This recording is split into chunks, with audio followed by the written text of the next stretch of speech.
فەرموویەکە دەنگم دێ لە خزمەت دانەستا. سڵاو لێ بێت بە زۆر سپاس کە بەشداری لەم بەرنامەیە خۆشحاڵم کە بەشدارن. بە قوربان چاوەریان سپاس بۆ خۆت بۆ هاوکاران تو بۆ ئەم بەرنامەش. زۆر سپاس کاگە ئەحمەد. ئەمڕۆ 25 مانگی خەرمانانە و دووهەمین ساڵوەگەری شۆڕشی ژینایە. کۆمەڵە و کۆمەڵێکی تر لە ئەحزاب و ڕێکخراوەی سیاسی و مەدەنی لە جەرەوەی وڵات و لە ناوەشەوە بانگەوازیان بۆ بەڕێوەچوونی مانگرتنێکی سەرتاسەری و یەکپارچە لە ڕۆژهەڵاتی کوردستان بڵاو کردووەتەوە. پێم خۆشە ڕای بەڕێستان بزانم سەبارەت بە ناوەڕۆکی شۆڕشی ژینە و گرنگی لەم کاتەیە بە سەرکەوتنگەیاندنی ئەم مانگرتنە. ناوەڕۆکی شۆڕشی ژینە زۆر زار قسەمان کردو لەسەری یەکێک لە سێکولارترین و جوانترین شۆڕشەکانی هەموو ئەمری جمهوری ئیسلامیە. ینی هیچ جمهوری ئیسلامی ئاوا لەگەڵ شەپۆلی ناڕزایەتی خەڵک بە شێوەیەکی سێکولار کە ژن تێدا پێڕەوە ڕوبەڕوو نەبووە. و ئەم شۆڕشی ژینە و شۆڕشی ژنجیان ئازادی شۆڕشێکە کە زۆر دڵخۆشکەرە و هیوادارم بە سەرنجام بگا. سەرنجامەکەشی لە نەزەرمەوەیە ئەم حکوومەتی جمهوری ئیسلامیە هەڵپێچێندرێ و گۆڕی ون کات. ئەهمیەتی لەم سەردەمەدام شۆڕشە لە ساڵ ڕۆژەکەیدا هیوادارم کە ئەو پەیامەی کە حیزبەکان و ئێوە داوتانە بۆ خەڵکی کوردستان مانگرتنی گشتیە، بەڵام من هیوادارم ڕێبەرانی عەمەلی لە نێوە تەشخیصێکی دیکەیان هەبێ ئیمکان بکرێت لەم مانگرتنی گشتیەوە هەنگاوێک بەرەو پێشتر بچن. ئەمن هیچ حەقیەوەم هێر ڕێنوێنی بکەمنەوە حەقە بە خۆم دەدەم، بەڵام دەزانم لەوێدا لە ناوەوە زۆر کەسی ڕێبەر هەندێتەوە تەشخیصە بدەن کە دەکرێت زیاتریش بڕۆنە پێش لە مانگرتنی عمومی دەنا هەروەندەی دەکرێت دەستکەوتێکی زۆر گەورەیە.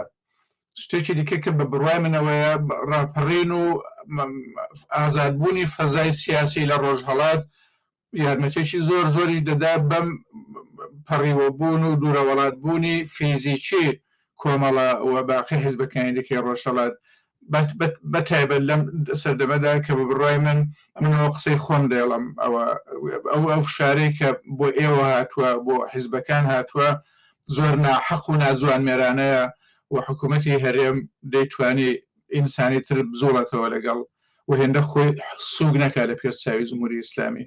بەحاڵ بەحسێکی دیکەیە، بەڵام هەتا شۆڕشی ژینە یان زوتنەوەی جەماوەری لە کوردستان گەشەدارتر بێت لەم بەریشەوە ئومێد زۆرتر دەبێت و ئیمکانی گەڕانەوە ئیمکانی نەوعیشی دیکە لە ژیان نەوعیشێکە لە حکوومەت لە ئێران زۆرتر و زۆرتر بێ و لێ نزیکتر دەبینەوە. ئەوە هیوایەکە پێم وایە هەمووی ئێمە هەمانەوە بەدڵ ئارەزوومە ئەو ڕۆژە بێ. کاگە ئەحمەد، شۆڕشی ژن ژیان ئازادی باوە بەیانی بکەم جیاوازی زۆر بوو، خۆشتان ئێستا ئاماژەتان پێ کرد لەگەڵ ئاخێزەکانی پێشتووی ئەنی ئەتوانین ئەم شۆڕشە بە لووتکە ناوی بەرین. جیاوازیەکانی ئەگەر بتانەوەی بە شێوازەیەکی کۆنکرێت ئاماژێ پێ بکەن چی بوو کە توانی بگاتە ئاستی ناوچەکە دنیایشی گرتەوە و دروشمەکانی وا بوون کە ببنە هێماو بۆ ئۆلگو بۆ وڵاتانی جیهان؟ تەسویرێک کە مێدیای عمومی لە دنیا لە ئێران هەتا پێش شۆڕشی ژینادەیدا ئەو بوو کە ئەم فشارە ئیسلامی کە بەسەر کۆمەڵی ژنەوە هەیە لە ئێران و لە کوردستان ئازادانەیە، یعنی خەڵک دەیهەوێت نانهەوێت عەلەی هێنین. شۆڕشی ژینان لە کوردستان و لە ئێران نیشانیدا کە ژنانی ئێران ئەم حکوومەتیان ناوێت. شۆڕشێکە سێکولار، شۆڕشی غەیرە مەزهەبیە. ئەمە جوانترین دیاردەی ئەم شۆڕشە بوو و لە ئێرانی ئێستادا کە وەسل و چەند ساڵە حکوومەتێکی مەزهەبی شیعی فەوق العادە خوێن ڕێژ حکوومەت دەکات، کۆمەڵی ژنان و کۆمەڵی پیاوان و جوانانی لاوی ژن و پیاو هاتنە سەر شەقام وەڵام نامان هەوێتەوە.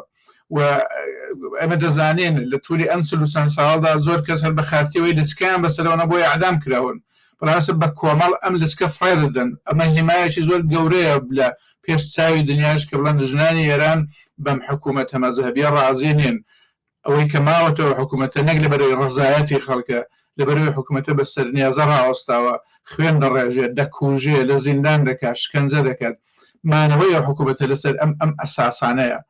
ئەمە نکتەیەکی زۆر مهمی بوو. نکتەی مهمترین ئەوەیە کە ئەم دەورە ژن ڕێبەرە، ژن پێشوازە و داخوازیەکان و نیازەکان و هیوایەکانی ژنە کە لە سەرەوەی داخوازیەکانە. من هیوام وایە بزوتنەوەی کرێکاری، بزوتنەوەی ڕووناکبیران، بزوتنەوەی دانیشتجویانی پێ پەیوەست ببێت و ئەوانش بێن نێو مەیدانەکە. بەڵام هەتا ئێستای ژن وەک هێمایەکی گەورە لە مەیدانەکەدا حزبی هەیە. ئەوەیە. زۆر سپاس. کاک ئەحمەد، پرسیارێکە پێم خۆشە لە بەڕێستانی بکەم. داوا وەکو کەسایەتێکی خۆشناو، داواوە چاوەڕوانیتان لە هەڵسوڕاوانی سیاسی کۆڕ و کۆمەڵە ئازادی خوازەکان ناوەندەکانی لایەنگری مافی مرۆڤ چییە بۆ پشتیوانی لەم مانگرتنە گشتیەوە داخوازی ڕەواکانی خەڵکی ئێران بەگشتی؟ داواکەی من هەر ئەو داوایە کە لە ئەلانیەکەی ئێوە کۆمەڵەدا هاتووە، یعنی من پێم خەڵک دەبێت بە پێشوازی ئەم مانگرتنە گشتیەوە بێت. ئەمە پێم وابێ لە شرایەتی ئێستادا لانی کەم چاوەڕوانیەکە کە ئینسان دەتوانێت بیبێ لە کۆمەڵانی خەڵک، لە ڕووناکبیران، لە کۆمەڵە مەدەنیەکان، لە هەموو ئەو هەڵسوڕاوانەیە کە لە ناوەوە هەن.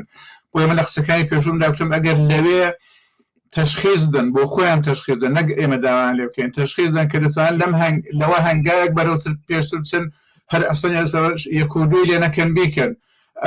ئەم یادەی 2 ساڵەی شۆڕشی ژینە فرسەتێکی باشە جارێکی دیکە بیر خۆمانی بینەوە کە هیمەتی خەڵک، هیمەتی ژنان، هیمەتی هەڵسوڕاوان و ڕووناکبیرانی نێوە چاوەڕوانی دەکرێت لێیان کە ئاسوی تێکۆشانیان ببێت بەوەی کە ئەم حکوومەتی جمهوری ئیسلامی لە گۆڕ بخرێت.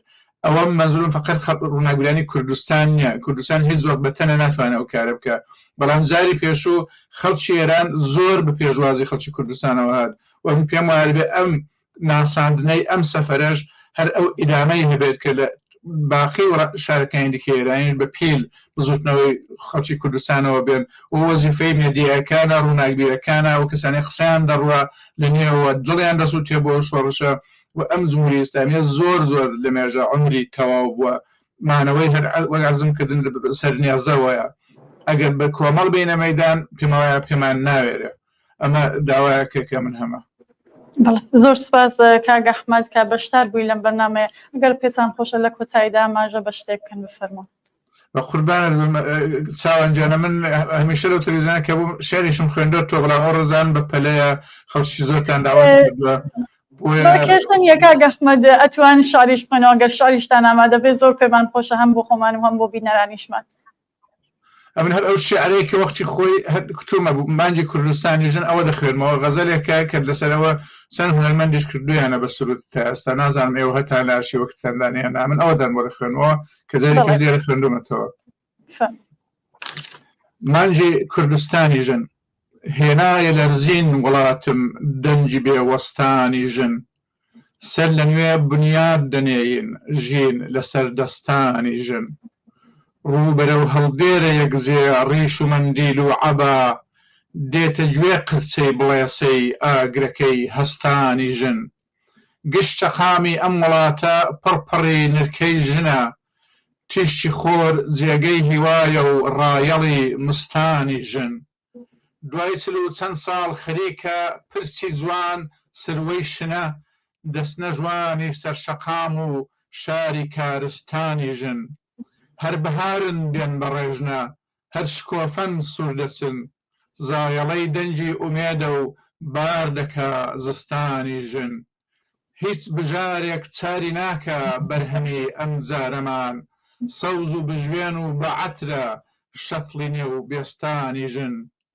ئەم کچەم ژینا بە مەرجی ژینی خستە سەرزەوی، دەک بەخێر بێ 100,000 جار مانجی کوردستانی ژن.